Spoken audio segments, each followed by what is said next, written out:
Hello, I'm Jason Johnson, and what just happened?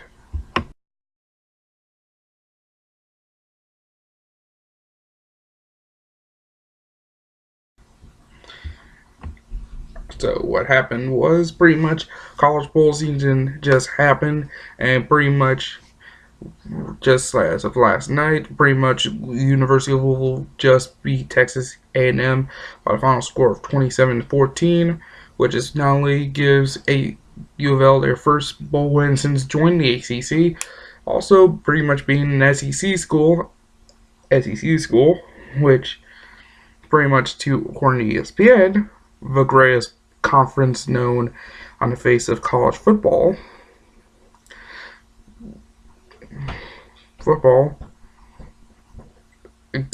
sort of, but it was, but yep, but and pretty much they all say Louisville. It's a big win for us, big win, especially from where I am right now, especially I am, despite the fact that pretty much both of Texas A&M starter and backup both decided to transfer ahead of the bowl game. But who cares? Pretty much beating Texas A&M is being an SEC school, which to a lot of U of L fans is a big win. So hooray! So hooray! So yes, pretty much now wasn't the only bowl game in our area. Pretty much, University of Indiana played 4 days beforehand, playing against Duke, sadly losing by 4 in overtime by the final score of 44-41. Sadly, despite the fact that this is Indiana's first bowl appearance since being in 4 seasons. Surprising, I did not know Indiana was in a bowl game 4 years beforehand. So that's a surprise there. So moving on, and finally, 4 days before that, Western Kentucky played in a bowl game against Southern Florida, and our former head coach Willie Taggart. So and what happened? Western wins 45-35 in Brandon Dowdy's very last game. First off, all I can say is Brandon Dowdy, we hope you do well in the NFL. You will be drafted by a good team. And second, basically we can say is what can we expect for the next coming season for these three teams? Well, let's start off with pretty much Western Kentucky. First off, since Brandon Daly will be gone, pretty much the most likely choice to be start Brandon Daly's successor is possibly a young man, a junior who's going to be a senior, is Lawrence Fishback, who has been backed up a backup to Brandon Daly for pretty much over a course of his 3 years here. So chances are he has, and he has played a couple games, but that was in times when we were way ahead of ran the scoreboard way up on teams, and there hasn't you didn't get to see much of him make an impact, so he hasn't made much of an impact, I think. And he may have scored a touchdown or two, but at this point he might. But we don't know much more about him from there. So we can't say anything about Fishback unless we get to see him in the spring scrimmage, which could happen in April-ish, maybe in April. So I don't know from there, but that's gonna be the big choice at quarterback. Second, we will have some openings at Louisville will WKU will have some openings at wide receiver. I think Leon Allen might be coming back actually, so we might Leon Allen's coming back, and I think and DeAndre Furby, who's I think is coming back because I think he's a sophomore. I think I'm assuming so, and so is Anthony Wells. So pretty much that receiving right that running pretty much positions at running back is pretty much filled from there. So we're kind of covered from there. Pretty much a tight end is going to be a different thing where we are going to lose Tyler Higbee, who is a big tight end and is a good choice.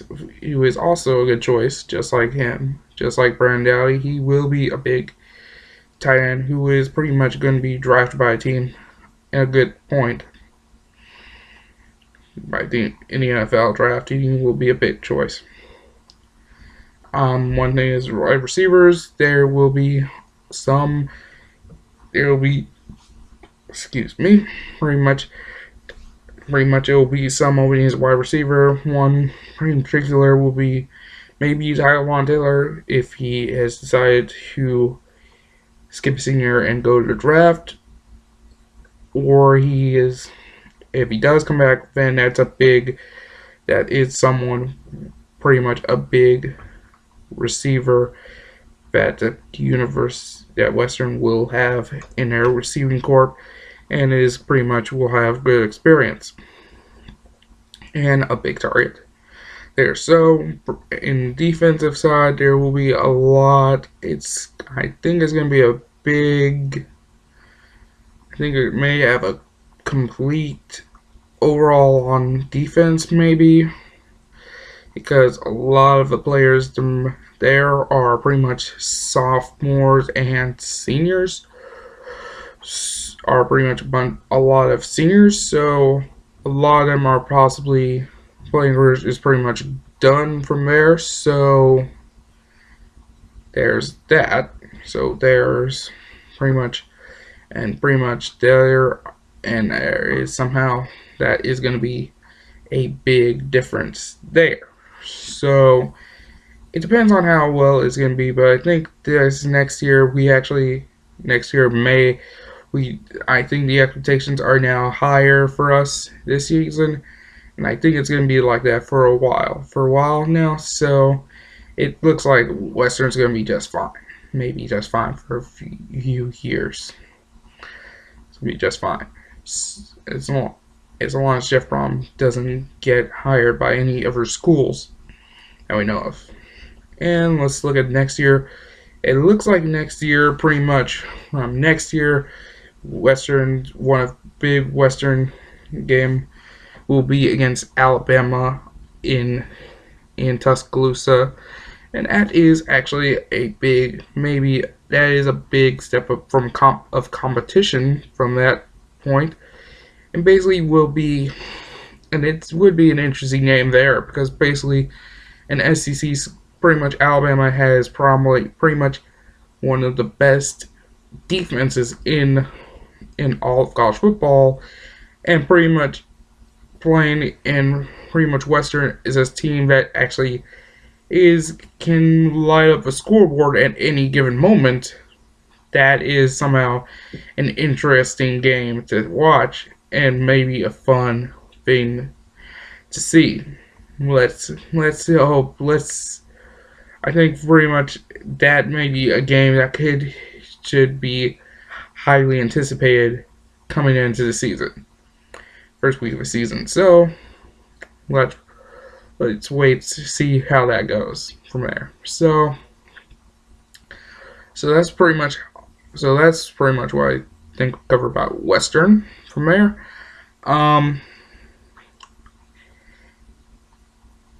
Let's see. Next we got let's go with Indiana next. I don't know much about Indiana.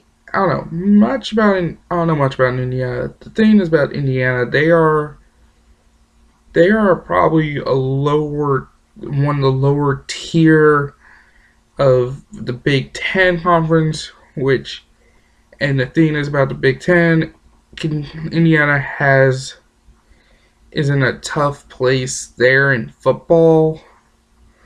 just like Kentucky is in the SEC in football, in terms of football. I mean, Indiana and Kentucky are both pretty much basketball schools first and foremost from a standpoint. Just like, and the thing is about Indiana, pretty much thing about Kentucky and Indiana, thing about Kentucky and Indiana, both of them in the football conferences playing football in the conferences they're in is very, very different and very, very difficult to compete in when we look at this. Because, for example, Indiana is playing teams like Michigan State, Michigan, Ohio State, Iowa, and a lot more. And the thing about those four schools, they are pretty much some of the best in the in college football. And the thing about this season here is Indiana has pushed Michigan State and Ohio State to the limit. Pretty much, let's start off with Ohio State first. Pretty much, Ohio State, it was number one when they played Indiana, and pretty much Indiana has tried to stop, has contained Sequel Elliott, and pretty much Cardale Jones for a while, but then it just, and then when Ohio State got a chance to get through and slash through their defense, at that point, Ohio State got them through in the end. The game with Michigan, they pretty much, Indiana kind of had the game won, but in overtime, but pretty much Michigan came back, brought in overtime, and ended up winning the game there. And number one was Michigan State, pretty much had it great, where Indiana pretty much had Michigan State beat. Also, pretty much Indiana played three top-ranked teams and almost beat them, and almost made three massive upsets. In fact, if that happened, pretty much the playoff would have been completely different and possibly changed very, very differently, because we would have pretty much two. Because chances are, by the looks of it, they wouldn't possibly be even a team in the big. They wouldn't. Michigan State wouldn't probably even be in the playoffs. In fact, no team from the Big Ten conference would even be in the playoff if pretty much Indiana beat Ohio State and Michigan State. Ohio State and Michigan State. Maybe Michigan. Even if they beat Michigan, they actually wouldn't have it. There wouldn't be a champion. I mean, unless Iowa can actually beat Michigan State. And yeah, so that's the case there, pretty much. But I don't know much about. But the thing about Indiana, they're in a tough conference there, pretty much. But one thing is about Indiana, they actually have one good thing, and that is very fast running backs. And one big one was Juwan Howard. Who ran over 1,000 yards, who pretty much who has run over 1,000 yards, and pretty much in a game against. In fact, Indiana played Western Kentucky, and Western had them beat, and then when they gave the ball to Juwan Howard, pretty much in the fourth quarter, pretty much as soon as you get the ball, pretty much he's gone. It's like as soon as he touches the ball, gone. Because basically it's that quick. It's just that quick. So, just like that. Pretty much, Indiana has produced possibly great running backs, and I'm thinking that's pretty much the one thing that can establish there is their run game. And basically, I don't know if they're not going to win like a division title or anything, or get anything higher than that. But pretty much them getting a bowl game pretty much motivate him to get into another one. Pretty much will, and pretty much the way that they lost this game to Duke, I think this is gonna motivate him to get to have a better season this season than that they did last season. So yeah, that's enough with pretty much IU. So let's move on. Let's get in. And finally, there's U of L. Pretty much all I can say about U of L. Let's look at what U of L season was. Pretty much, he started his first 3 games of the season 0-3, pretty much, and then after losing to Clemson by 3 points, pretty much end up winning 7 of the last 9 games, and also being UK by coming back from 17 points down to win